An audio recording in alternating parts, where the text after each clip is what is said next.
All right, welcome everybody. This is our last class for Sustainable Resilience at Northeastern.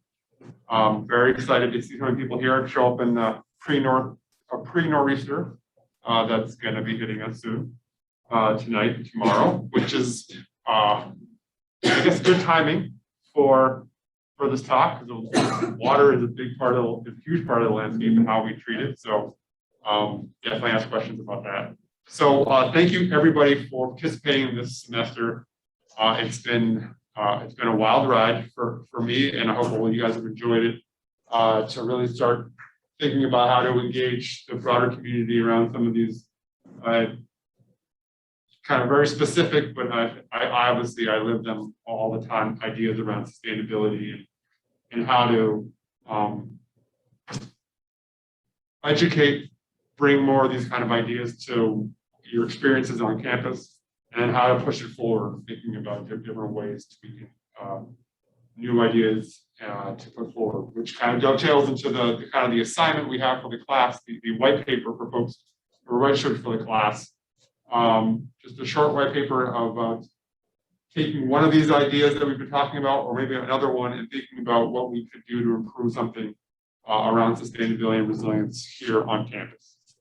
We can take the end of the class here to talk a little bit more about that. If you have questions about that, but just wanted to make sure talk about that first. And we have the tour actually for Arboretum that is tomorrow, is Thursday, right? Thursday. Yep. There you go. That's tour info. We're going to start at the Shattuck Visitor Center, which is the headquarters of the Emerald Necklace Conservancy. Slightly off campus. Slightly off. We're going to start It's slightly off. Located in red on that map right there. If anyone hasn't been there before, and if you're heading to the tour on Thursday. Excellent. Anybody going to the tour on Thursday? Yeah, Right. you're in for a treat. All right, so they're here. I'm going to introduce them. This is Kate and Steve. I'll let them introduce themselves more eloquently. And without further ado, go ahead. Thank you guys. Thank you very much. Thanks, Jacob. Thanks for having us. There you go, Steve. All right, Your I guess picture's that's up me. there. It's That's me Steve without Q. the mask. My name's Steve Schneider. I am Director of Horticulture and Grounds here at Northeastern. I am an alum, so I survived my undergraduate here in 95 to 2000. And then afterwards, I went off to, where did I go, Kate? I went to the Arnold Arboretum for about 21 years. While I was a student at Northeastern, I had an interest. Well, actually, I went to Northeastern originally to be a dentist, and that didn't work out. That was made it through about the first semester and said I'm all set with that. But I became very interested in plants, and back then there were not as many wonderful plant-related courses here, so I had to scrounge around. But I did manage to find some courses, and then co-ops. Back in the day, Northeastern had a set of greenhouses, really cool old glass greenhouses out in Woburn, Massachusetts, that I did a couple of co-ops out at. And that prepared me for an internship at the Arnold Arboretum. Have any of you in this classroom been to the art? I see one. So several of you have been. Nice. Oh yeah, so you've been there. Fantastic, fantastic. If you haven't been there, now's the time to do it.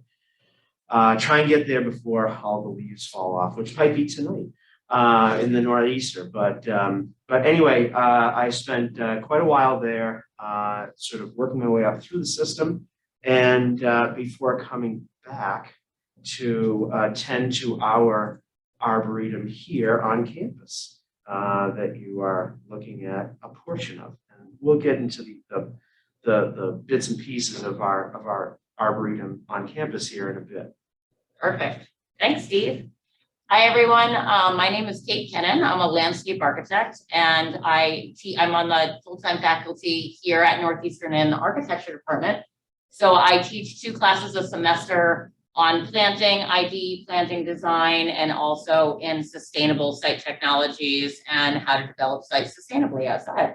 So this is right in our wheelhouse. Really excited about it. I also have a practice of landscape architects and installation folks here in Boston. So I grew up on a garden center in central Massachusetts. My parents still own and operate it. You could say plants were basically always in my blood. But what happened is, every guy who came into my parents' garden center who had a pickup truck and a shovel said he was a landscaper. And I realized really quickly that the green industry wasn't so green, and all of the resources that we put into it, whether it be fossil fuels or mowing or water, was just so intense. And so this idea about what garden design is traditional landscape that almost we're aesthetic farming, right? We're trying to put out a certain idea and almost plant something that we would then maintain to stay the same. So the concept is you looked at this in a graph, a landscape progressing over time.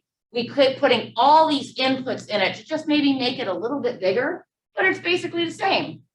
And what I was interested in is this idea of productive landscape, right? How can you put in an input that would then create something productive out of it, whether it be edible, or could it clean the ground, or could it manage water? So our practice offshoots, we have, like I said, 17 landscape architects, and we actually do landscape installation as well, only horticulture, sustainable horticulture. And I'm also really interested in this concept of phytotechnologies, where you can have a contaminated site. You might have a certain amount of the ground contaminated. What can you plant to remediate that? And could it be grasses or trees? And could you develop even a design strategy to mitigate that contamination before it even occurs? And how do you set that up for future uses? So I get really excited about this. I taught at the Harvard Graduate School Design on this subject of Vita Remediation for 3 years. And this is a gas station project that we ended up developing. And I wrote a book with co-author Neil Kirkwood on Vita Remediation. So if anyone is specifically interested in this, I put this out there because I like to be able to help students with this topic if you're interested at all. So as I mentioned, we're a little bit different as a hybrid practice because we install and we design. So I get really excited about this, about creating a new normal for productive landscapes. And that's why I'm so excited to be here with Steve and Steve's new role as a director here, because there's just so much that Northeastern is already doing and so much more of how we can drive the profession forward to create a new normal for productive landscapes. And at the center of that, I really see this idea of research and what we can do to actually push the profession forward. And that's why I'm really here embedded both at Northeastern to come up with new ideas, but also then to emphasize those in practice. All right. So what we thought we would do today is talk a little bit about just landscape and ecology as and how that relates back to definitions of sustainability and what we're doing here on campus. And Steve and I are going to kind of tag team here talking about it. So sustainability, right? You guys have been talking about this for a while. What is the definition of that, right? A method of harvesting or using resource so that the resource is not depleted or permanently damaged. I like this. Or development that meets the needs of the present without compromising the ability of future generations to meet their own needs, right? And so one of the ways I think many people look at sustainability, right, is this Venn diagram of equity, ecology, economy, or people, planet, profit, and kind of measuring your ideas about sustainability against those three metrics. And so we can do that in a landscape. And what we thought we would do today is just frame the conversation about landscape at Northeastern with those sort of ideas. So what we thought we would start with first is the environmental sort of Venn diagram about it. What can we do environmentally to move to move things forward, to move the needle forward in terms of landscape? So we're gonna talk about some of those ideas in these kind of 4 categories here, and we'll go through each of them one by one, and then we'll kind of move on to the economics and the social side as well.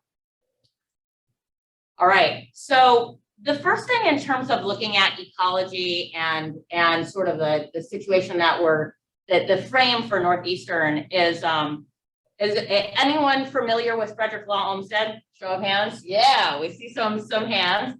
Frederick Law Olmsted was the first named landscape architect, right? He was the designer of Central Park in New York City. But just as well known is the fact that he designed the Emerald Necklace, which was a frame for the city of Boston to have a green open space system for the city that would connect people up and around the whole city. And so you can see that it goes all the way from the Charles River down Commonwealth Ave to the Public Garden, around the Back Bay Fens, all the way down to Jamaica Pond, includes the Arnold Arboretum and Franklin Park. And the idea was not only for people to have a resource for recreation, but that this was green infrastructure for the city. This was actually functioning landscape that would help actually clean out. The Charles River used to be a tidal river, okay? You used to have water rush in and rush out. And the idea is that this sort of stinky back bay area would get cleansed out by having this new network of green open space. Now, the Charles River is no longer tidal, right? They put up the dam near the Science Museum. And so now it's stagnant and it doesn't function in the same way ecologically as it was intended to. But it's a really important piece because we just wanted to frame this in the context of Northeastern, because Northeastern sort of sits in the crux very, very close to the Back Bay Fens area. And the whole idea is that we sit very close to this larger kind of ecological green infrastructure landscape strategy that was envisioned for the whole city. So it's a really sort of important way to frame. And so I think Steve is going to sit and talk a little bit about how plant selection and the idea of the Northeastern Arboretum sort of fits into ecological and sustainable landscape design. Yeah, and just sort of swing back quickly about, with the Emerald Necklace and where Northeastern, I like to think of Northeastern's Arboretum as a little charm that dangles off of the necklace. And, even if you look, I mean, Boston, you folks you're very, very fortunate because what's not part of the necklace, the Southwest corridor, also Forest Hill Cemetery, not too far from here is Mount Auburn Cemetery. That's another fantastic place if you haven't been there to go see.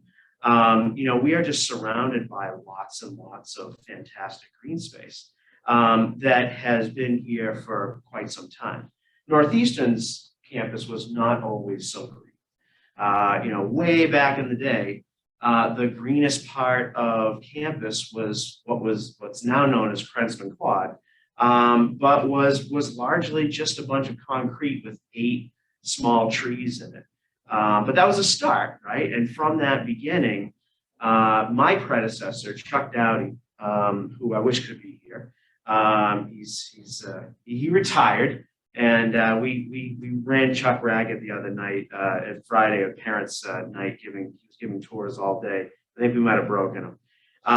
But Chuck spent 40 years here greening campus. I mentioned that I was a student here back in '95. Back in '95, where we're standing right now was a parking lot, and West Village was there's a bunch of surface parking lots.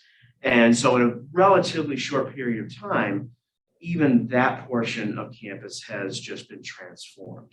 And in 2019, Chuck went and got the campus certified as a level 2 arboretum.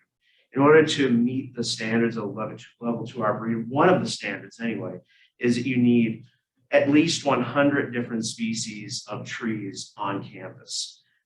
This slide is so yesterday that we now have about 152 species out on campus, and we're adding more and more. We're coming up with a desiderata or a wish list of trees that we want to acquire and keep putting more and more out on campus. Another thing that we had to do in order to meet the criteria for an arboretum is things need to be labeled, things need to be cataloged. Our database of record here is IRIS-BG. We have to be open to the public, which we are, and we regularly interact with the community. And we have to hold public events. We have to hold educational events. And so we do have a couple of, this is my shameless plug for our co-op position. Right now, we do have posted an Arboretum co-op position. And right now, there are 2 people in that position from this past semester who are working on mapping, who are working on labeling, interpretive signage. So there's all types of Arboretum-related things that they're working on. That if you're interested, I think it's NU Works, get on that and check it out. It's a cool job. Native plants. Let's talk about native plants for a minute. So Northeastern, the Back Bay really is it's a filled-in swamp. And so we have lots of challenges here, lots of challenges. Just even today, we have nor'easter coming. So everybody's doing flood control, putting up floodgates and getting ready for the big one, which could be right around the corner because we are in such a low space. So there are many, many challenges that we have to deal with here when it comes to soil, when it comes to infrastructure. Unlike those of you who've been to the Arboretum, that 281-acre space is dedicated to growing trees, shrubs, and vines. Not so much here at campus. Here at campus, we are a shared space. So shared with people, of course, but also with buildings and with lots and lots of infrastructure. And so the soils here are very much not native. So it becomes a challenge. Everybody wants to say, well, we should just plant all native trees and shrubs because then we don't have to water them with irrigation. Wrong. When you really need the irrigation is when you have these challenging sites like this one. Now, we want to minimize, and we'll talk a little bit about minimizing the irrigation that we do use. And we do have many, many native plants on campus, but we also have to diversify our palette. And we have to work, we bring in all kinds of other plants that are non-native. I like this guy. This is the Asian Longhorn beetle.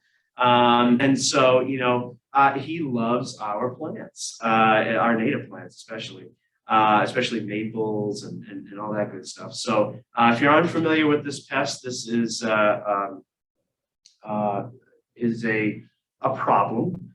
And fortunately, it's regulated by the USDA. So back in 2010, over in Jamaica Plain, right in front of Faulkner Hospital, they found 2 trees that were infested with Asian Longhorn beetle right across the street from the Arnold Arboretum. We thought all of our stuff was going to be loaded, even though 5 years prior, we knew that it was in the area. So, or around, at least we knew it was, devastating Brooklyn.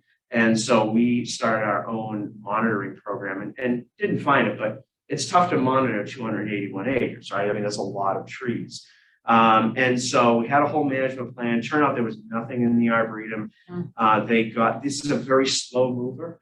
And so it turns out that they got it right in time. They cut the trees. They sent everybody through the chipper. Everybody was killed dead, but not so much out in Worcester and in Shrewsbury was devastated, absolutely devastated. So, we have to watch. This is just one of the many, many pests that we have to deal with. And so, sort of having that mix of native and non-native plants is a benefit because we just never know what's going to be the next invasive pest coming through the door. Yeah, the importance of plant diversity cannot be understated, and not planting monocultures and all one type of tree. We've all seen that mistake made before. And then wildlife benefits. So I'm sure that many of you who walk around campus and notice the fuzzy bunnies, the birds. I'm going to come out and say I'm not a huge fan of the rabbits because they come in and they will devastate a lot of the plants that we put out. So we actually have a whole bunch of different plants that we cannot plant because we put them in the ground and this is herbaceous stuff. And the rabbits come in and they wipe them out. But we have fantastic space for wildlife and then pollinators, of course.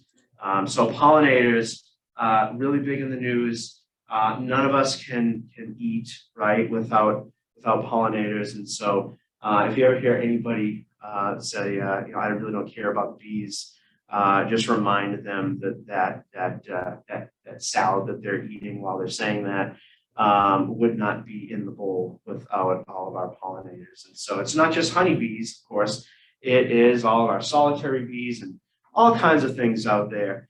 And really, it is woodsy plant-based habitat that gives shelter, gives food, gives refuge to all of these pollinators that, they go about their business and we don't even know it. And so really creating that space for them through our plantings, through this space that's non-concrete and non-asphalt is so important. What's really interesting too is you find that a lot of the tree species or the maples and the willows, they bloom really early. And it's a point that we have to actually need to fill that pollinator resource when other things aren't blooming. So the tree canopy and the urban tree canopy can be a much overlooked part of the pollinator resource. Everyone thinks you need a meadow, you need all of these other flowering plants, but actually the tree canopy provides an incredible amount of resource when it's designed right. And then also leaving something. Everybody wants to rake everything up, clean everything up, gather it up, and put it in a pile and have it sent away. You can leave certain spaces, leave the leaf litter, leave the sticks, leave the twigs. That's the kind of stuff that allows the pollinators to overwinter. They don't just sort of disappear and then reappear. They have to go somewhere. And many of them will go underground and they look for things like leaf litter and whatnot, and sort of having a super sterile fall cleanup. Some places you have to, but where you can leave that, we're going to try a few things around here to sort of give more shelter. Awesome. So we thought we'd talk a little bit about heat island effect, perfect timing with talking about stormwater today, coastal flooding and salt tolerance, right? Many of you have probably seen these sort of diagrams where we know that cities and downtown areas can have up to even close to a 8 or 9 degree Fahrenheit difference in a downtown area where you have lots of impervious cover and heat resources in a suburban or rural area in the same area. So we create these kind of urban heat islands. And you can see here is that even when you take a thermometer gun, just looking at a landscape, and of course the sky and the trees are cool, and the hot pavement is really reflecting that heat. And all of that added impervious area can really create these environments that we have these microclimates that change so much. And if we look at the city of Boston, of course, you can really start to see where those hot areas really aggregate, especially in places where there's not a lot of urban trees, right? So if you look at places like parts of South Boston and the South End where there's less trees, and parts of Dorchester and Roxbury, you get down into Jamaica Plain, look at where the Arboretum is, right? It looks completely different in terms of a heat area map. So one of the things that often the map on the right shows tree biomass canopy as correlated by community, and it overlaps very closely with environmental justice map too, in terms of populations that are disadvantaged. Is that often disadvantaged populations don't have as much tree canopy in their neighborhoods as well. So not only are you getting urban heat island effect, you're not also having that attachment to nature and these other benefits that we know also improve human health. And so right here on campus, maybe you want to talk to this slide, is that, this idea of having more tree canopy is really, really important for all of these issues. Yeah, and we have an incredible amount of canopy. And when you look at some of these spaces where you have these large trees that are looming over buildings, shading them, cooling them. I started back here in June, and so I was here all summer, and it was hot. It was a hot summer. The difference between, and walking around campus and walking in a space that was wide open with no tree cover, and then going under tree cover, you were dropping, felt like 20 degrees.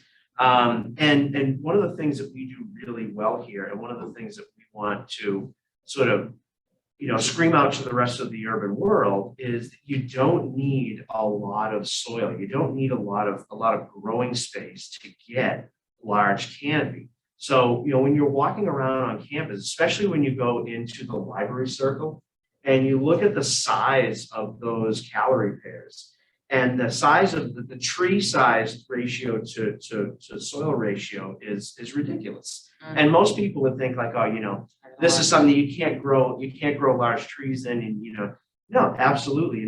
The trees will adapt. There's a lot of care and maintenance that goes into that, but it's important stuff, right? Like cooling down that countering that heat island effect. Oh.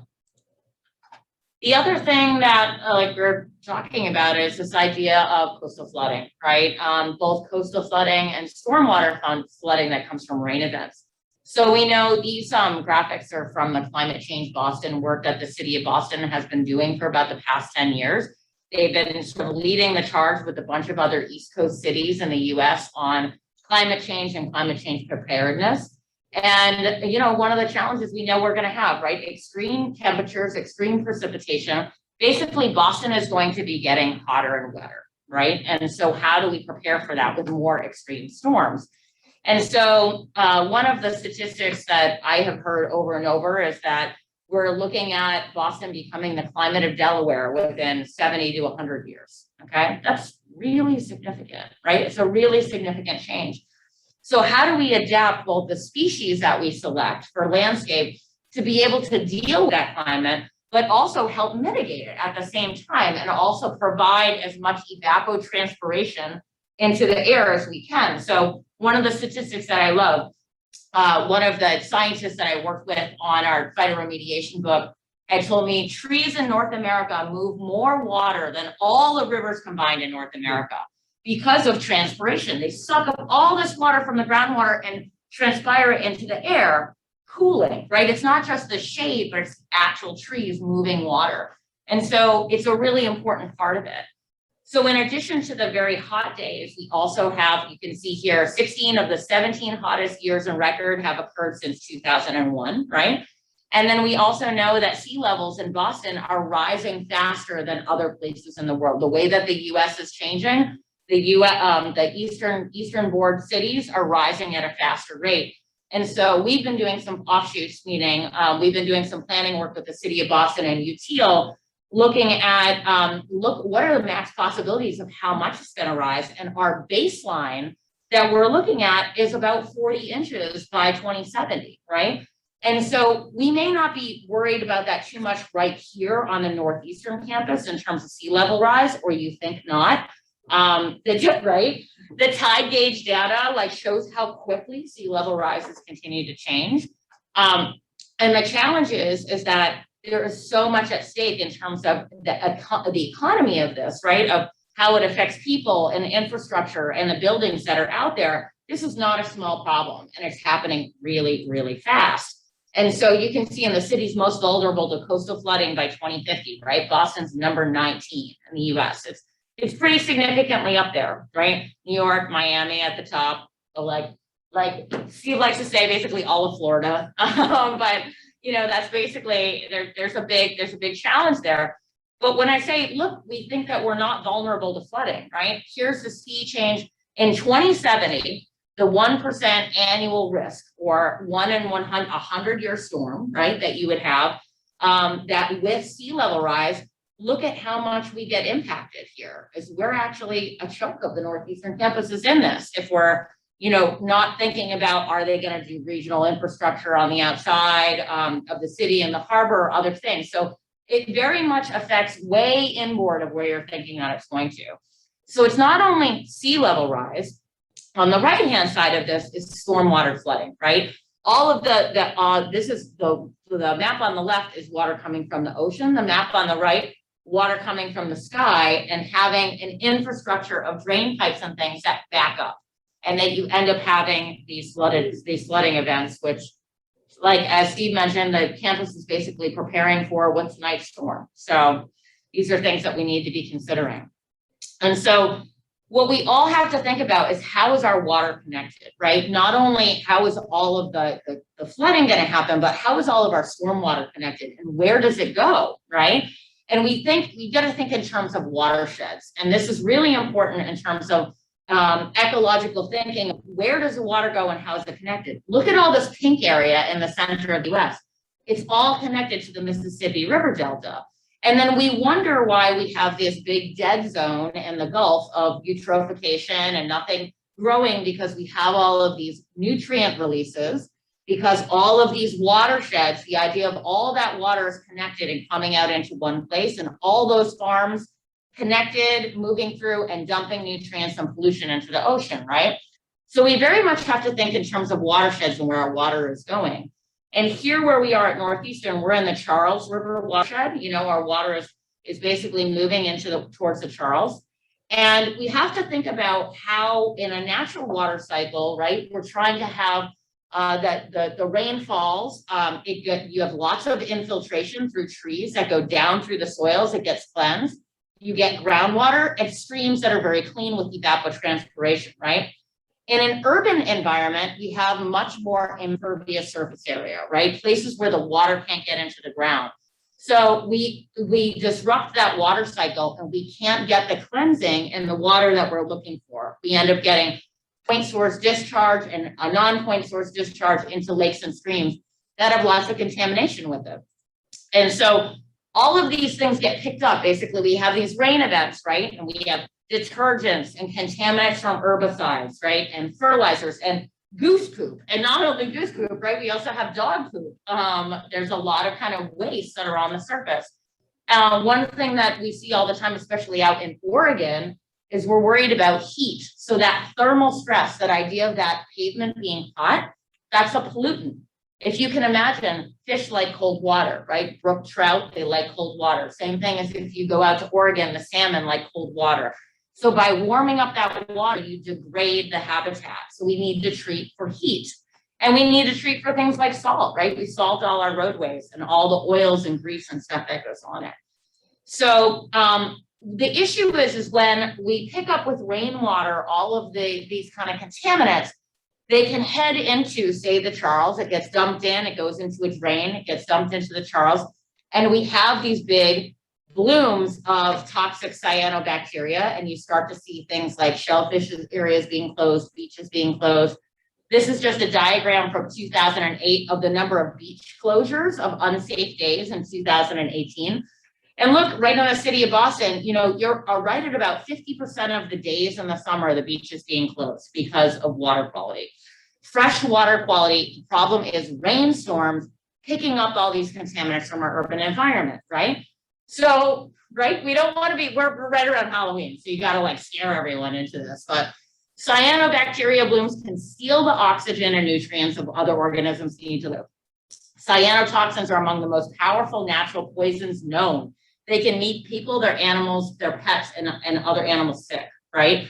So by having all of these pollutant loads go into the beaches, go into the streams, we create these big blossoms that not only make other animals sick, they make people sick, right? And that's where it really kind of heads home is we're injuring us, we're injuring our environment, we're having issues with water quality.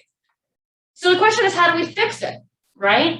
And that's where Steve and his team and what they've been planning at Northeastern is we try to puncture this by returning the water back to the ground and by cleansing it at the same time using green infrastructure. So the idea here is that if you develop a parking lot, right, we would want the water, the way the water moves in this, to infiltrate and get cleansed in the ground the same way as it would if it fell on the green part on the side, right?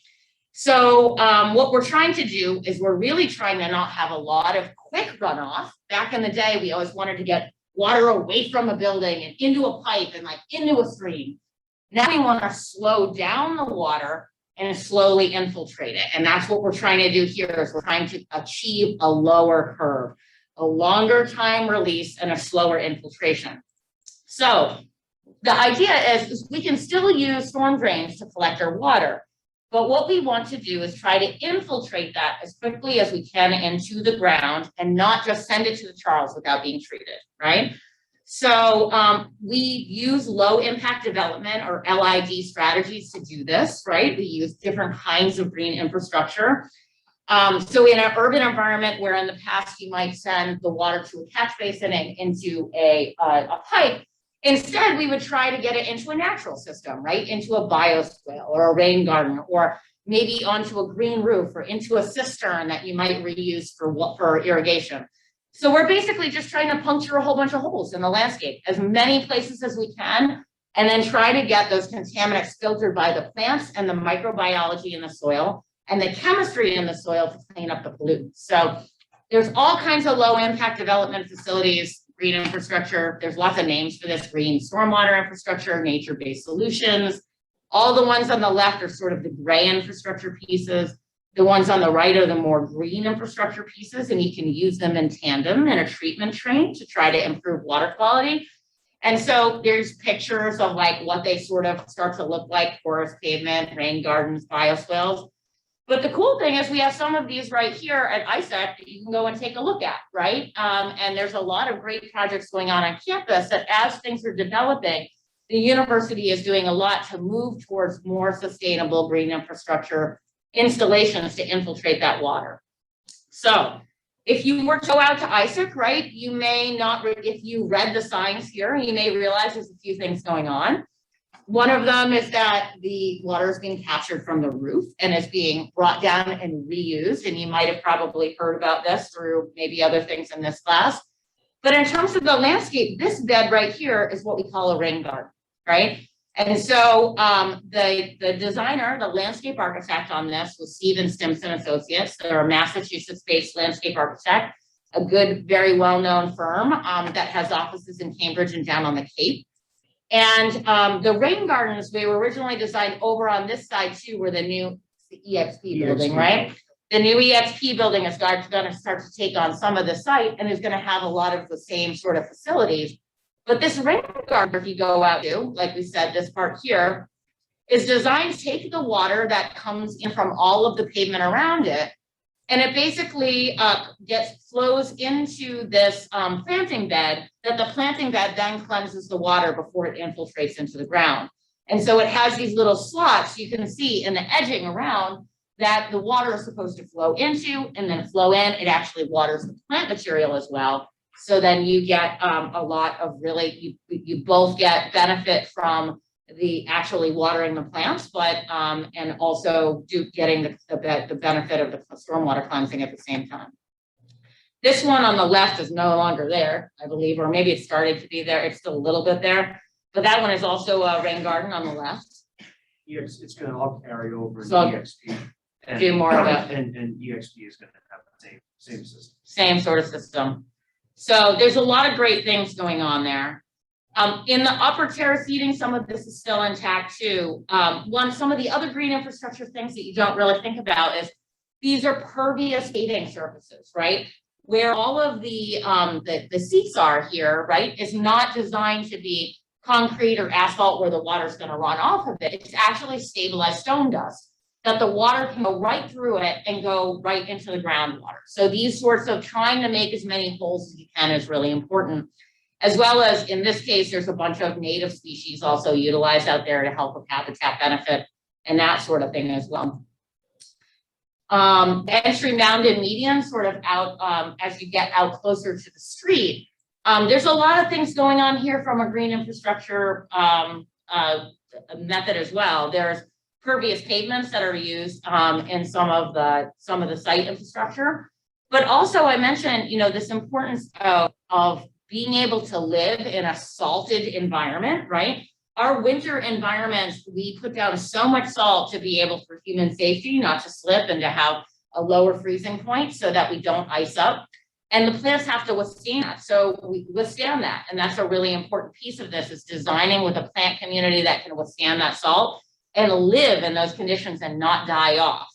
So that's something here that's kind of shown with the roofs that's there. I'll let you talk about green mulch in a little bit. We'll talk about that in a few minutes. One of the other things we wanted to talk about here is the street trees, right? The street trees were designed in what we call a tree trench. And I'll let Steve talk a little bit more about this. These are oak trees that have a pervious paver, meaning the paver allows the water to go through it. And the trees, then the idea is they're planted underneath the surface and are able to take up that water and cleanse it as the water moves through. But as you can tell, some of the trees haven't been doing that well. So the challenge is some of these green infrastructure systems are either nascent or sometimes difficult to build. And sometimes you don't get the performance of the tree canopy out of it. That would be really, really important to have, obviously. So these are really careful sort of details we have to think through. You want to make any other points with that? I'll just say a more accurate description is that they were they were oak trees. They were. A funny thing I just mentioned, it's you can have the perfect design, but if the design is not executed properly, such as in this case where the drip irrigation, there's actually irrigation underground there, that the drip was never connected to the main pipe. You got a little pipe, big duct. Really? I didn't know that. Yeah, and so they got swamped. And so when they were dying and we didn't know what was going on, we went in. And as you can see, I mean, it's a pretty intricate design of pulling apart all those Legos and getting down into the soil, the soil and the root system was all anaerobic. It was black. It was just and there was a huge cabin. We had to, it's amazing that the sidewalk didn't collapse. And so it's you sort of like have all of these great intentions, right? Like what everyone, this is a design, this works, and then you just like make one mistake, like by not connecting two pipes. And not only do you kill the trees, but then you undermine the sidewalk and you create anaerobic systems. And so, you know, we're going to go back in, we are going to replant, but we're going to make sure that the irrigation system is functioning the way it's functioning. Yeah, devil's in the details, right? So that's great. It's a great segue, right? Yeah, perfect. So management in terms of environmental sustainability, what kind of happens here on campus in terms of or thinking about sustainable management? So do you want to talk to us? You want me to start? Why don't you start? I'll start.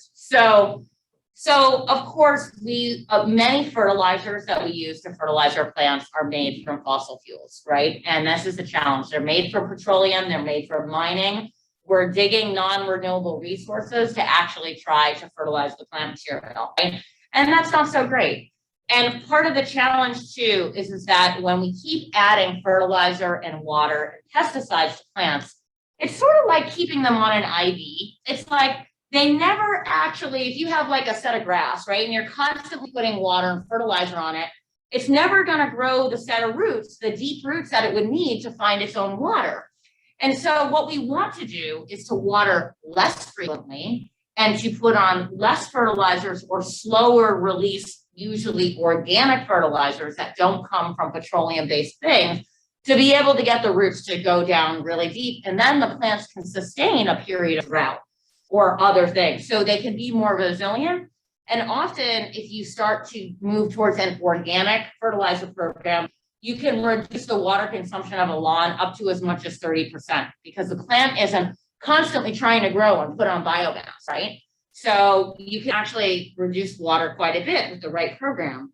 And, you know, the same sort of challenges with fertilizers and pesticides. We want things to green up and look really beautiful, but there's also sort of this challenge of you put more down, you're going to have to mow more because you're going to have to green it up and mow more as well. So, you know. And if you take away the clippings, the right. grass clippings, right, you're taking away the fertilizer and you just have to put more down. So it's a vicious cycle. Yep. And that is a big thing about mulching lawnmowers and that sort of stuff. So, you know, one of the solutions is starting to move to more of an organic lawn care program or just ways that we can shift it to a more sustainable program and ideally less water use. The other thing, of course, with shifting that way is that it can be safer, right? There's a reason that schools in Massachusetts, public education has said that we're not using pesticides and herbicides on public schools at school fields anymore. There's a new regulation that you're not allowed to do that anymore. So there's data that's coming out about the relationship with human and pet and all of that health as well. So we see these little yellow signs in the landscape, but we don't really think about what it is, and that, you know, there's actually being quite a few chemicals put down to manage that perfect, beautiful mown lawn that we all think is so pretty, but it actually takes a lot of resources, right? So there's a lot of good things going on at Northeastern in terms of how we're trying to move towards less water use and more sustainable approaches. So I'll let Steve talk about this, friend. And I think, that's a squirrel or a chipmunk. Well, yeah, it was supposed to be a squirrel, Okay, but it wasn't. it's a chipmunk. It's But that's a chipmunk. okay. It's supposed to be a squirrel. No, just and it was funny because I was telling Kate that drip irrigation is fantastic when it's connected to the right pipe. And but then until the furry friends actually realized that, especially during dry times, that there's water in them, and those are very easily chewed through. And so you can turn your drip irrigation into, you know, a high-powered spray irrigation overnight with all of your furry friends. So again, there are all these challenges with anything that you do. Drip irrigation is going to save water, But then you really have to be realistic about things and know like, well, is drip irrigation going to work for me? Because, it's something that I come and eat things up, as opposed to overhead irrigation. Right, because overhead irrigation, the idea is this can use a lot more water, right? So the idea is you typically want to move to drip irrigation. But the concept with drip irrigation is, like, as Steve said, it can be really difficult to maintain. Yeah. You nick it and then it's actually putting out a lot more water. So it's all about the way that it gets managed. And then it becomes plastic trash, and it just, you get depressed really quickly. All right, so let's go to the next slide. But then we do these things very simple. This is very simple technology. What you're looking at is a little cylinder, and when it rains, that cylinder will capture the water, and there's a little float in there. And if there's enough water to lift that float, it hits a little contact and shuts the irrigation off. So a lot of these places, if you're driving down the road and you see like the Dunkin' Donuts and it's pouring rain and they're watering during the day, they don't have one of these simple little things. And so all of our systems here have them. They will malfunction every once in a while. So if you ever see, if it's ever pouring out and you see irrigation on, let us know and we'll go and fix the rain sensor. The little things like that, old technology that makes a huge, huge difference. We're also, just recently, we have networked all of our, because there's many, many different irrigation systems out on our campus. Recently, most of them, we were able to network all of them, and we are now able to control all of those systems from an iPad, and you can see how frequent we're watering, not so much how much water we're actually using. That's a little bit more complicated, but just being able to look at all of those schedules and say, do we really need to be watering this many days? Kate was right. You want to water infrequently. So instead of watering every day for 10 minutes, we're going to water a couple of days during the week for a good 40 minutes. Let that water really soak down, and want the roots to go and find that water. If the roots are in that top 1 inch of soil, and God forbid your irrigation breaks, for a day, boom, you've lost that. And then come wintertime, the plants aren't able to overwinter because those roots aren't deep enough. So playing with the amount of water that you're putting down is not only an issue from a resource standpoint, but when it comes to water, but what you're actually trying to water, how healthy you want those plants to be. And everybody thinks, well, the more water, the better. It's not always the case. In fact, it's very rarely the case. Right. So much stuff dies from overwatering. Yeah. And compaction. And so, we have our beloved Centennial Common. Everybody loves to lay out there, and that space, and that's the thing. Everybody will say, well, we want to cut off irrigation, we want to cut off fertilizers, and that's really a nice thought. But when you start to take into account all of the inputs, all of the foot traffic, all of the people activity, all of that compaction, all that being down, it basically all you're doing as you're enjoying yourself is you're damaging the grass. There's a really great Twilight Zone episode where this person could hear all kinds of things like that normal people couldn't hear, and when they were walking on the grass, they could hear the blades of grass screaming as they were walking, and it was driving them crazy. I think of that every time I see people like walking on the lawn, because you're basically doing little bits of damage, and collectively all that gets together. So we do have to water, we do have to fertilize. What we choose to fertilize with, we want to use really mild fertilizers, things that are going to strengthen the plant, but we don't want to use so much that it's going to run off and end up in the charls. And the other sort of trick that we have in our bag, if you will, for water is surfactants. So we use biodegradable surfactants, which is essentially a soap that makes water wetter. So we can use, it basically breaks down the surface tension of water so that it allows the plant to take out the water a little quicker. And so we're able to use less of it. So we play with things like surfactants, fancy clocks, rain gauges, to as much as we can dial back the amount of water that we're using. Because keep in mind, this is not well water. This is all potable water that has been treated. It's coming from the quadrant. It's the stuff that you drink. It's the stuff that you bathe with. It's the same stuff for the most part, because we are adding more and more water reclamation devices. But the majority of the campus is using potable water. So we want to conserve that as much as possible. And then mulch, mulch and compost. So the picture on the right is that composting? Is that what they're doing? Yeah, it's composting on the right. And on the left is this lovely red mulch. And so you'll notice on campus, we do not use the red dye mulch. That red mulch that everybody loves is essentially like ground up wood chips with beet juice in it, and it's hideous, or the black stuff, and it's just disgusting. So we're trying to shift more and more toward leaf molds. The problem with just laying down so much mulch, because especially nowadays, it's not the old bark mulch of back in the day. All of this wood fiber will essentially work against you. And once it dries and kind of binds together, it almost creates like a mat. And so if you go and try to water it, and it's kind of dry, you'll see it just kind of beads off and rolls off. And also people love to just put heaps and heaps of mulch. Yeah, they're really thick. And then what happens is the plants, they always want to go to the path of least resistance, where the most water is and the nutrients. So if you got some nice wet mulch, where the roots go, they're going to go up. And what's the first thing that's going to dry out when you have dry times? The mulch. So boom, there goes your root system. So we want to reduce the amount of mulch that we're using, either using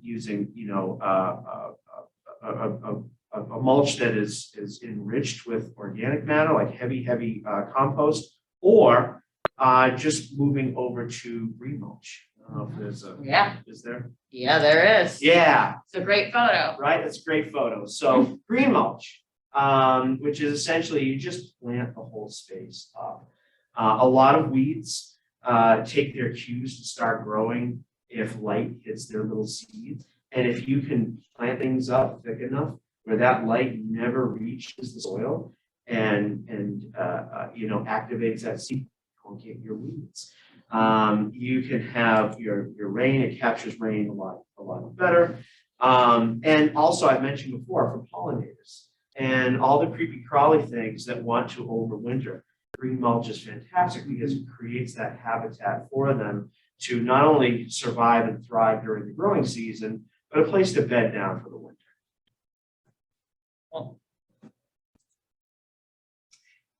And then two-cycle engines are kind of the scourge of society. And so you have four-cycle engines, which is what most of your cars are, right? You got your gas and oil is separate. A two-cycle engine, you take your gasoline and your oil, you mix it up, you put it in there, you start the engine, and it all just goes kicking out the exhaust pipe. So most of our string trimmers, blowers, all that cool landscape stuff that's out there that does a really good job is also doing a really good job of polluting the air. Noise-wise, stink-wise, all kinds of particulate matter, gross stuff. And so more and more we are switching over to electric alternatives. Now, electric alternatives 10 years ago were pretty weak and couldn't really get the job done.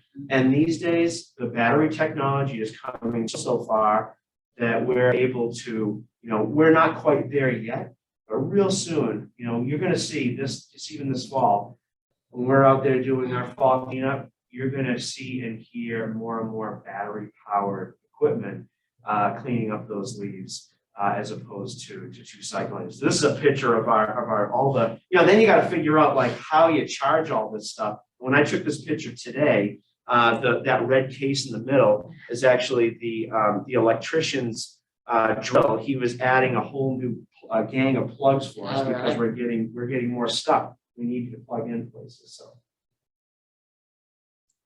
cool.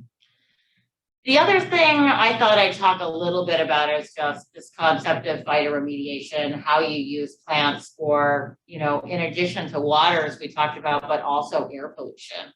And so we know that the US EPA, or Environmental Protection Agency, lists, these 7 main contaminants in air quality that we need to worry about. And when we look at sort of the US and the different pollutants that are out there, one of the big ones that we get really concerned about is the amount of fine particulate matter, because fine particulate matter encourages asthma, and then it can get into your respiratory tract, and also large particulate matter, which can carry other pollutants that can then get on surfaces and then wash into water quality and that sort of thing. So it's one of the 2 big things. And when we look at, if you have a roadway and the distance from a roadway to where you may have a recreation area or a place where people are seated, what happens is, this is a study out of Europe that shows in the first 100 meters next to a meter, so we're talking about, closer to 300 feet on a roadway, we have a lot of particulate matter very close to the highway, and then it starts to fall off. But we know that if we place plantings in that first 100 meters, we can start to buffer some of that particulate matter contamination from reaching people on the other side by literally creating a physical barrier. And so there are some tree species that have what we say waxier leaf surfaces and more hairs on the leaf surface that will pick up more particulate matter than other species. And so there's lists of certain species that do this a little bit better than others. Mind you, of course, many deciduous trees completely lose their leaves in the winter, so they're not going to be doing that service in the winter, but during the summer months when people are outside, they're doing that service. And, and then we're also really concerned about carbon sequestration, right? Where's the carbon going in the plant? And we know, of course, plants are big users of carbon, and the trunks and the branches and the tree roots, the biomass of that tree can, especially very large trees, can be a very big sequester of carbon, and it's a really important carbon sink as well as soil.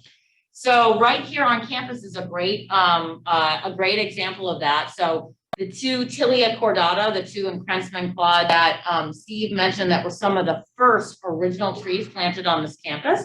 They're out by Huntington. Tilia cordata is one of the top species that has these leaf hairs and the waxier leaf surfaces that have been shown to help with particulate matter removal. We're excited because you've got 2 big large specimens right at Huntington now with all that traffic and air pollution coming off, as well as just the size of these trees, and the carbon that they're sinking down into the environment. So these are all sort of other sort of layers of what the tree can do besides all of the other things that we already talked about. All right, so that's our spiel on sort of the ecological ideas, or some of the ecological ideas behind what the landscape can do in terms of performance. And so we thought we would just kind of quickly touch on 2 other sort of parts of that sustainability equation. And one of them is sort of the economics, right? The economic side of sustainability, and what is your return on investment, and what is the long-term operations and maintenance costs associated with some of these things too. So do you want to talk about this at all? Oh, you keep going. I'm gonna keep going. Okay. So anyway, so there's a pretty cool metric. There's this program called iTree that you could utilize, and I don't know who developed. Was it the Forestry Service? It's a governmental service that developed this originally. But anyways, you can go in and determine that you can actually go using their software. You can go in and fly into a tree in your neighborhood, and it helps you value that tree, put on an actual dollar amount of ecological services that tree is providing, whether it be in air quality improvements, carbon reduction, your property value increase. It is shown that properties with street trees have about a 25% higher property value than trees without street trees, or streets without street trees. So they can increase property values. There's so many benefits, and we can actually put. And this happens a lot when, people are saying, well, we're going to cut down these trees for new development. it can start to put an actual economic number on the value of a certain kind of tree. And then what are the tree species that are going to be the most improvement for that?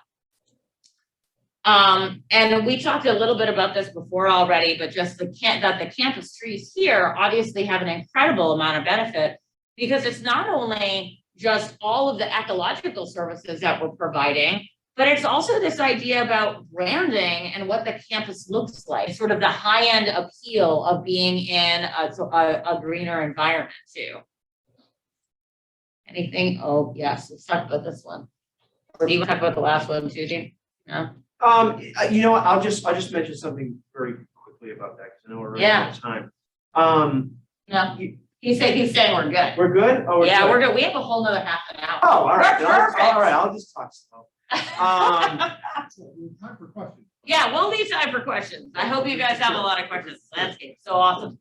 Well, we're covering everything so well, nobody's gonna have any questions. That's right. That's true. I just want to mention the importance of, so we have all this fantastic canopy because there were people that were here before Kate and I, planting these trees, taking care of these trees, and allowing them to get big and to grow. But and it's, you know, there are benefits of the trees being close to buildings and relatively close, right? Like, we don't want them wrecking the buildings, because then the people that take care of the buildings, they get angry, and then they blame the trees and they blame me, and all of a sudden people are cutting down our trees because nobody wants to see their building crumble. We get that. But oftentimes we have to find ourselves working within the space of the building. So you got the tree space, you got the building space, and they're not mutually exclusive. And so going to great lengths to preserve the canopy that exists is very, very important. It's very important in design. If you're working with a landscape that already has some fantastic canopy to it, you know, we are constantly pushing people to think, like, don't just say, I'm going to wipe it out and we're just going to plant new trees. A lot of times with development, a lot of times with all that, you're basically changing the entire soil structure.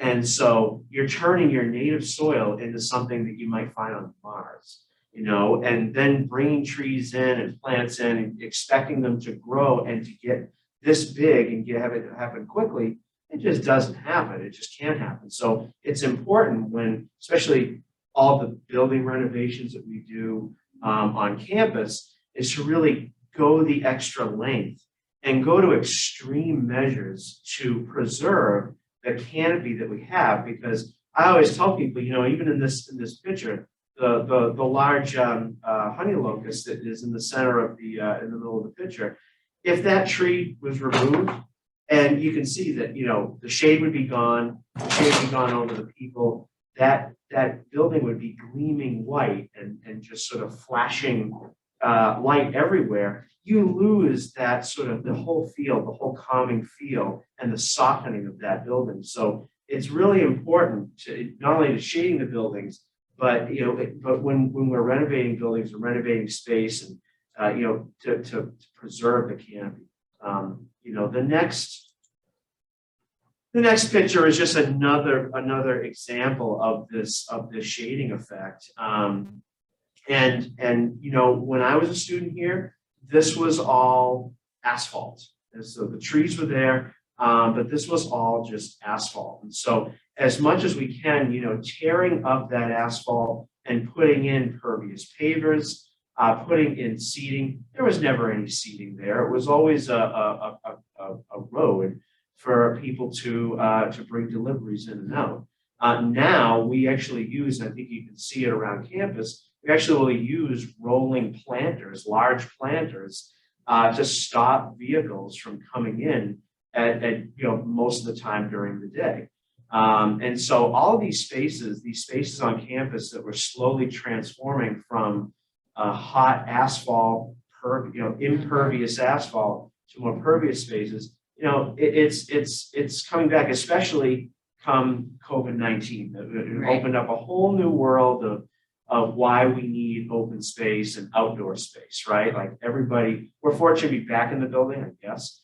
But when this thing was at its height, everybody wanted to be outside, and everybody was outside. And I think it really gave us sort of a reason to pause and think about why it's so important to be outside, and having spaces like this, as opposed to just hot asphalt to sit on, is important. Yeah, one of the things Steve had mentioned to me about the particular design of this space too, is that it was designed without lawns, okay? So that it's just plantings that are planted in the beds, so less maintenance there, but also all native plants, I think too, is what Chuck told me. Except the honey locust. Except for the yes. existing big trees, but the understory, the new understory that was put in was all native plants. And here's a so- fun fact, even the sort of, see like the different colors of the bricks and tiles. Yeah, It's supposed to emulate the dappled. the dappled light from the coming honey from the locust. honey. Let's see, interesting. So the idea with this is just we're talking about, again, economic sustainability. The money that you're putting into these landscape systems is obviously you get a lot of return out of it with identity and branding of Northeastern. If you can imagine what this would look like if it went, and actually I should have put a picture in here from Chuck's slideshow showing what this did look like before these were planted, and they came in with these curvilinear forms that you start to feel like you're in a green space. And instead of in an urban environment, I mean, obviously the economics of that are very substantial. Yeah, the honey locust that you see on the sides used to go straight down the center of basically a straight corridor, and there was nothing else. And those honey locusts were hydraulically spaded out, planted off to the side, added the nice curve, added all of the shrubs and the understory planting, and that's what you get. And then sort of the last kind of piece of the Venn diagram of sustainability is obviously social connections and how much we can improve both environmental justice sort of relationships and building social capital within the Northeastern community. And so one of the big things that I was excited to see, this was just up on Northeastern News today, was the new community garden behind Snell. Yes, our veggie garden. So when I got here, there was a stack of emails on my desk of students that had been reaching out to either, campus services or student services, asking if there are places on campus to grow vegetables. And the answer was no, but we're working on it. And so that was one of my first assignments, my first projects was to, make this happen. And so we identified, if you haven't been by, go take a look, right behind Snell Library. Down that service road, there was some underutilized space. There are now 15 planters there. And there is a garden club forming. And there's also an existing club called the Northeastern University Botanical Society. And they're helping out with the garden. So if you're interested, track them down. Right now, it's a whole bunch of effort that's in flux, and over the winter we're going to be sitting down and we're formalizing things. So you'll go out there. There is some fall crops. You can read about it in the news, it's going to be ready for salad. I would say in about like 2 weeks. Nice. Baby lettuce now. Yes. The other thing too is that Northeastern makes pretty significant investments in community parks. So Carter Park, as many of you may know, or Carter Playground, where the soccer fields are that are over by ISEC, was actually a piece of property that was partially owned by Northeastern with some surface parking, partially owned by the city of Boston. And it really, the Northeastern community made a significant investment in redoing that park that is also open to Roxbury residents and is an open public park. So there was a lot of significant sort of input put in there. Pretty amazing rainwater reclamation system off of the tennis courts. Off of the tennis courts too. And it go into cisterns? Yes. You know? Yes. Cisterns, and then the water is reused. It's used for irrigation. Yeah. Yeah, so this is the Fitzgerald Park up in Mission Hill. Any of you live up in Mission Hill? Are you familiar with Fitzgerald Park? Okay.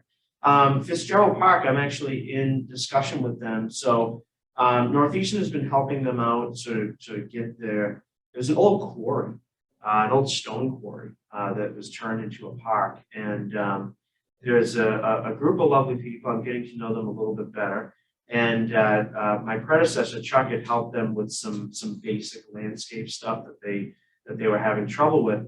And they're hot on the idea of becoming a certified arboretum as well. So we're going to start, this is the kind of things that we do. We want to work with the community. If somebody is interested in bettering their green space and then getting it to the level of a certified arboretum, and a level 1 arboretum, you don't need, it's 25 species. So if we can get 25 species of plants growing in there, or 25 species of trees, that's the first step. And so we're helping them out. We're assisting them and figuring out ways that we can collaborate on that community effort and use that community to improve the space and steward the space. Because that's the other thing with an arboretum. If you're going to become a certified arboretum, you need to commit to the stewardship of the space, and so that takes planning. I think this is the last slide. I think so too. This was again, I had a great summer. And this was the Tobin School right in Roxbury. And their landscape was in dire need of some assistance. And so myself and a whole bunch of people from facilities, not just grounds folks, but we had people from the police department, we had people from all over campus, went out there, spent the day mowing and weeding and mulching and pruning.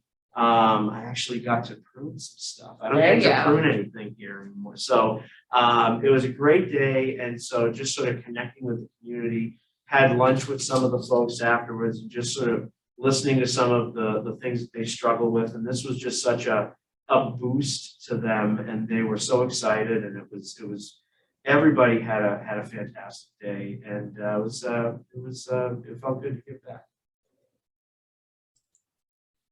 So in summary, as we sort of talked about, I mean, I think that we touched on a lot of different ideas here about kind of what Northeastern is doing and what some of the goals are going forward, and how, I really think that we're at this kind of tipping point again in the landscape industry, that people are starting to get interested, and people are starting to get interested in native plants and interested in pollinators and interested in stormwater reclamation and that sort of thing.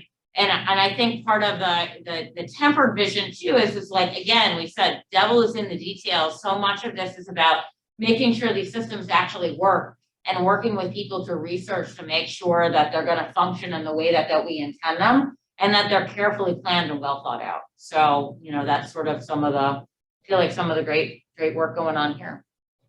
Any other wrap up comments, Steve? That's good. Put you on the spot, But in that, guys, we'll take any questions. I put my email address up there and Steve's email address up there, so you can get in touch with us. Again, a selfish plug is that if you guys are interested in planting design or plant communities, or how people influence plant communities, I teach those classes in the fall and the spring in the architecture department in the landscape architecture curriculum.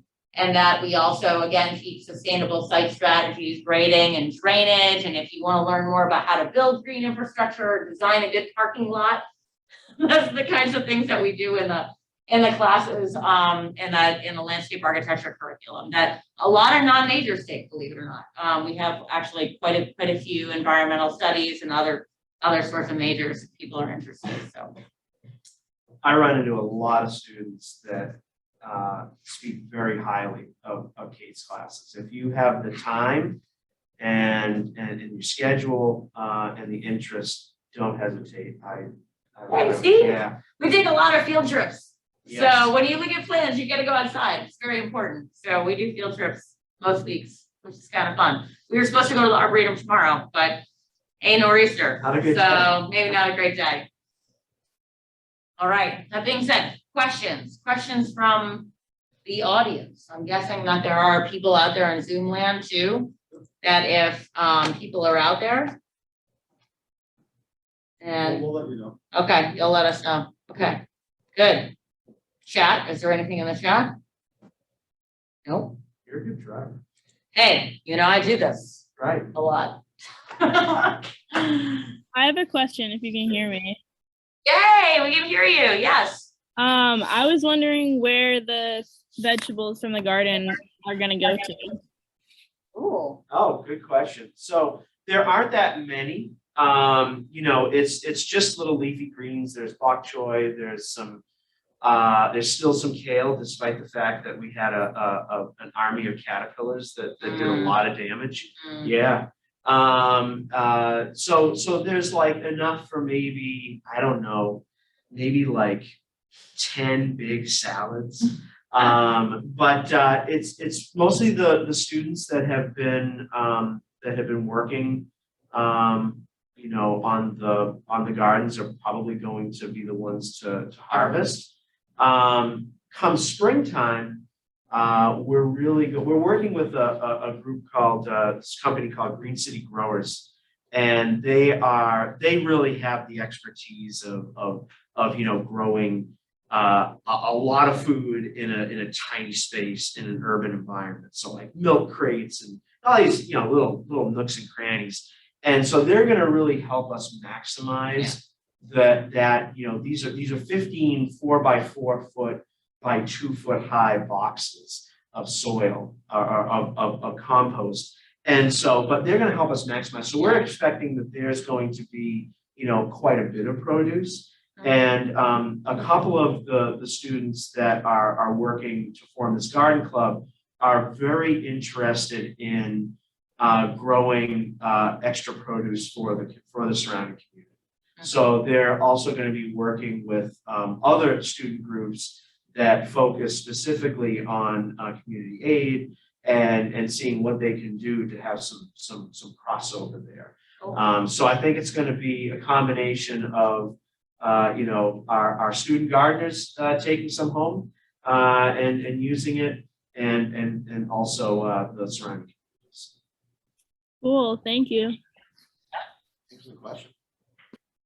Guys, more questions. It was so exciting. Yes. Thank you. Do you know if mycorrhizal networks have been studied like in the urban setting, and if it helps with like keeping street trees alive or Yeah. remediation? That's a great question. So the question was about mycorrhizal networks. So if people don't know what that is, it's basically mushrooms, right?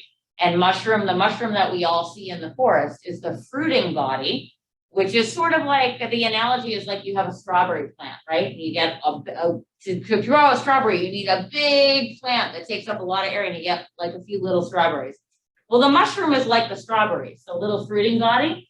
The network of mycorrhizal that are underneath the ground that connect are very significant. There's lots of different kinds of mushrooms. There's decomposers.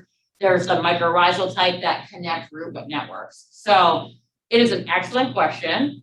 We are actually at offshoots right now. We're doing a research project that we actually had a Northeastern co-op work with us this summer on looking at using mycorrhizal inoculated compost filter tubes to improve water quality along roadways for the Massachusetts Department of Transportation.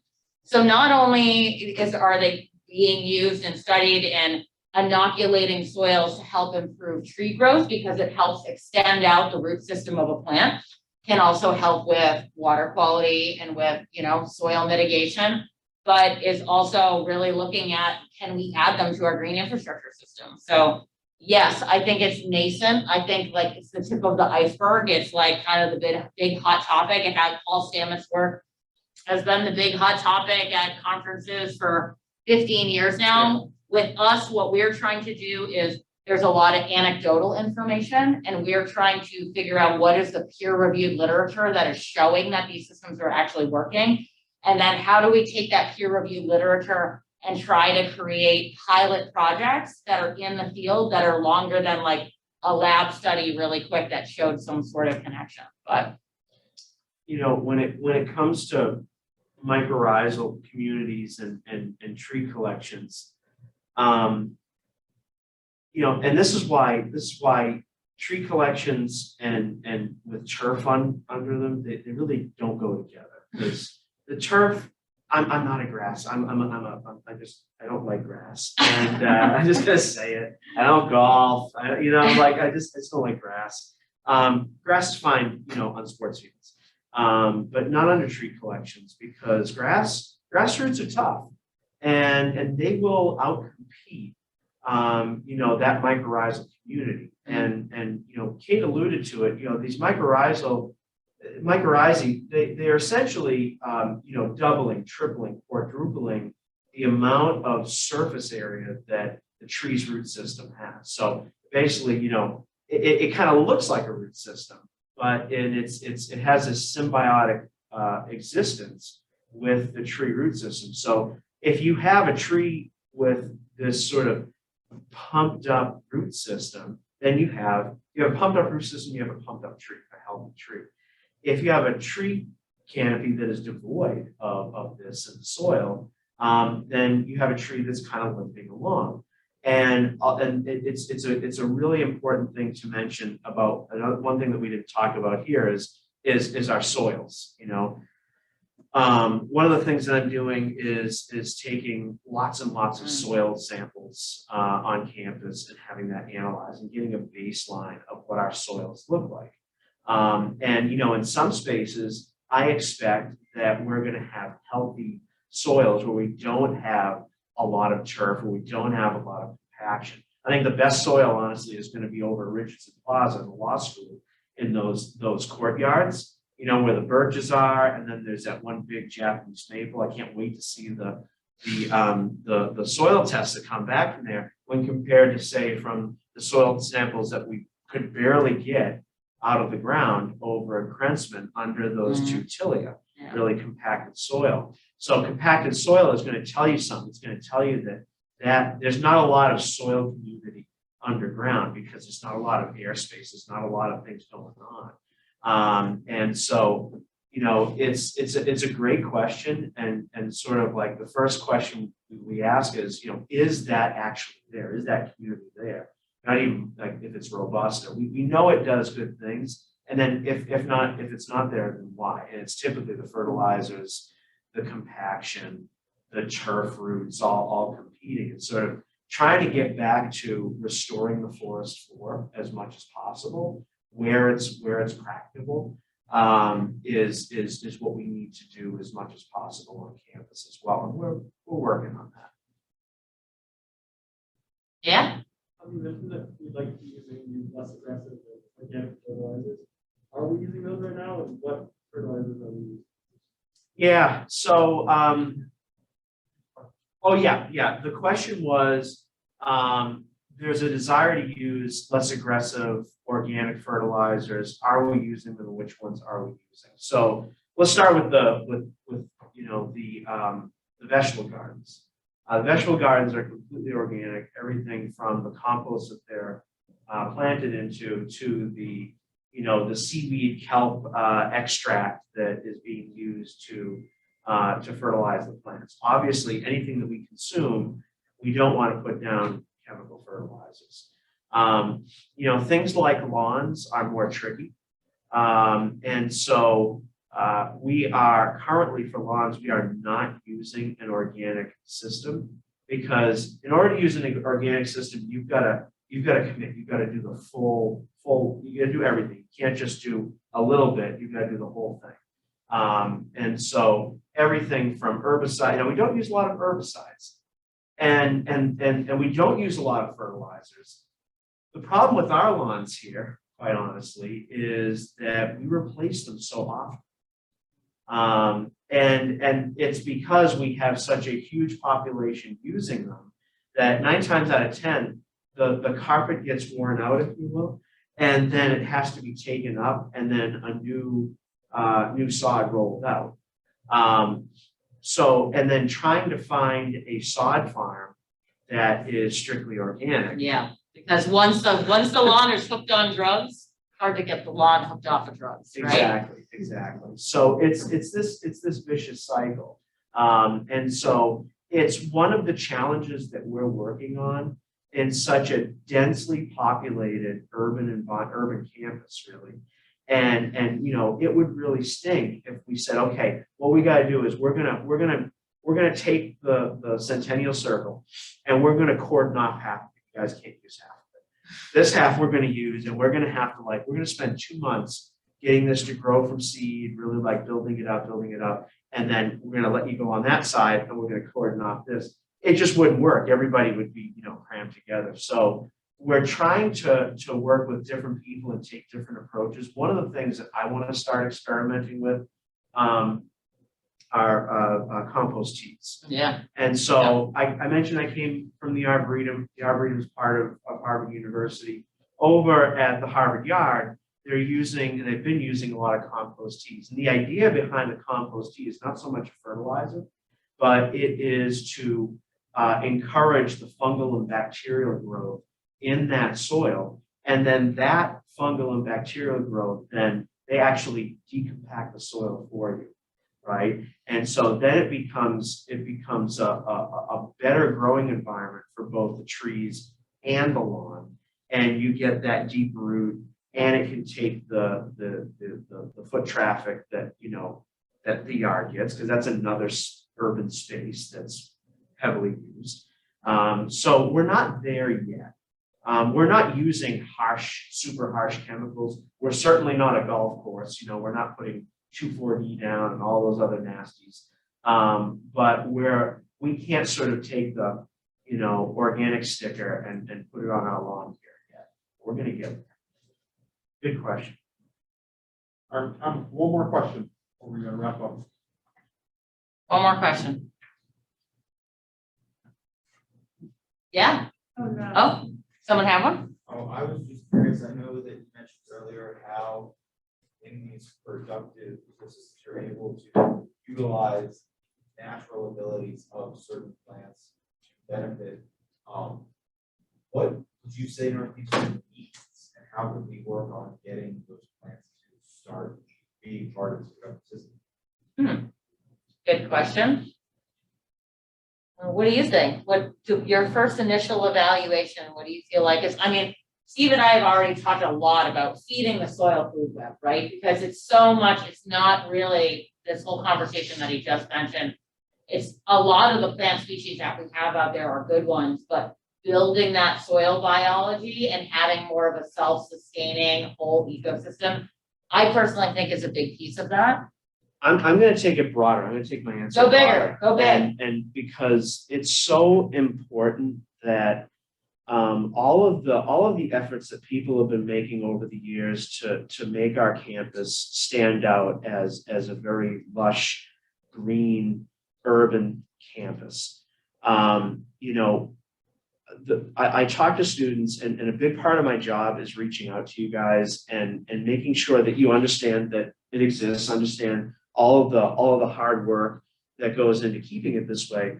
But it's really your decision of whether or not you're going to embrace it, that you're going to value it, and that if it ever comes under threat, that you're going to defend it. As students, as after you graduate as alumni, that this is an important factor that can't just be a fad or a phase that the university is going through. You know, I had long discussions when I was interviewing for this job about, well, is this just the flavor of the month, or is Northeastern committed to this? And not only did they tell me that they were committed, but they showed me how committed they were.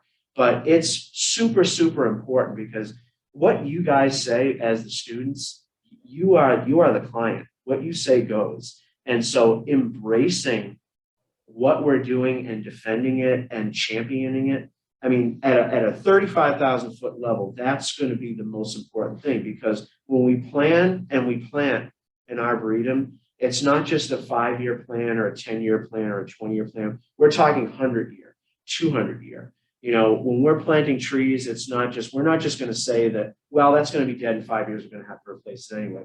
We want this to be planted 50 years, 100 years, 150 years. So what I would say is, you know, get involved, spread the word, and pick up your trash. That helps too. Don't sit on the lawn. No, sit on the I'm lawn, just sit on the kidding. lawn, enjoy the He'll lawn. fix it. It's fine. But really just notice the place and value it. If you value it, then tell people about it, talk about it. And you know, we just had a fantastic parents weekend and everybody said that, well, the landscape, left such an impression on us when we first came to visit. I get that a lot. I hear that a lot. And so, just getting behind the whole movement and supporting it. And that if you ever hear of, say 10 years from now or 20 years from now, I get hit by a bus tomorrow and somebody has to take over. You ever hear that any part of our arboretum is under threat, then you get together collectively and say, no, we're not going to do that. This is too important.